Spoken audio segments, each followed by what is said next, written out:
To better understand the holidays presently observed by African Americans, it is important to know the total history of celebrations and holiday observances among Blacks since being brought to America in the 1600s. Holiday practices among slaves from the 17th to the 19th centuries provided the foundation for present-day holiday practices by African Americans.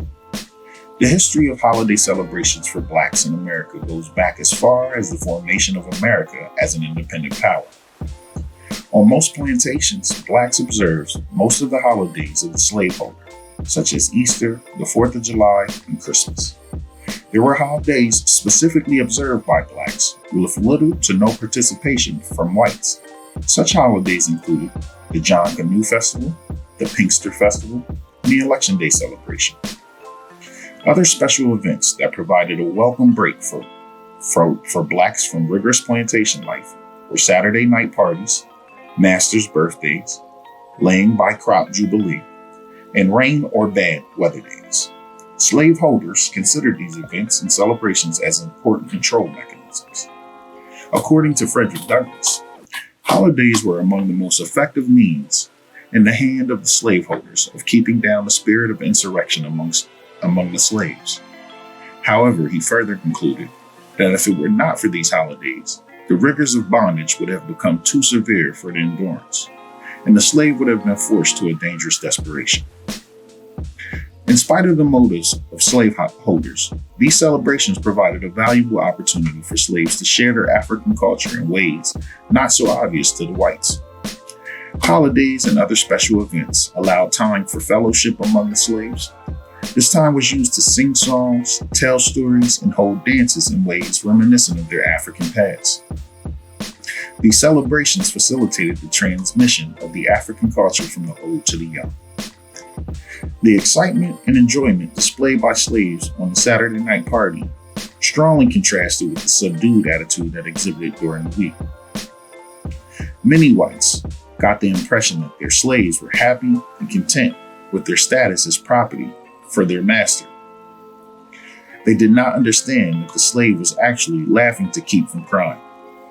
Every Saturday night, these parties were allowed on most plantations. The master usually provided the whiskey and a chicken or a pig for a barbecue.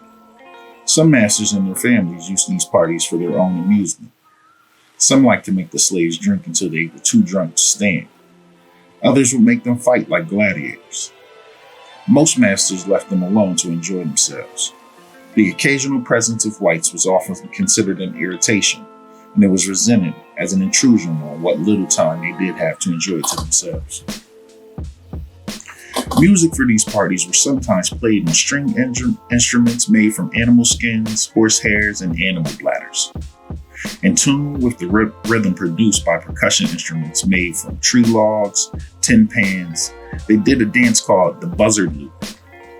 Other dances popular to them were the cutting, the pigeon's wings, going to the east and going to the west, and setting the flow. Early curfews often ended these parties at 9 o'clock. The slaves would restart them after their overseer left. Unauthorized parties were sometimes held all night, deep in the forest away from the big house. They would sometimes dance until dawn and still work a full day in the field. On the holidays observed by the slaveholder, Christmas was the most important among the slaves. It was not considered important for its religious content because most slaves got 4 to 6 days off from their labor. Many of them used this as an opportunity to visit family members on other plantations from whom they had been separated. It was a time of gift giving, especially for the children. Some masters dispensed gifts to the children dressed as Santa Claus. Most slave masters gave small gifts to all their slaves. The high point of Christmas for them was the partying that took place for several days, which included much eating, drinking, dancing, singing, courting, and game playing. Many slaves celebrated their New Year's Day on December 28th, and on January 1st, they began once again a new year in bondage. They dreaded the end of their Christmas celebration so much that they called New Year's Day heartbreak Day.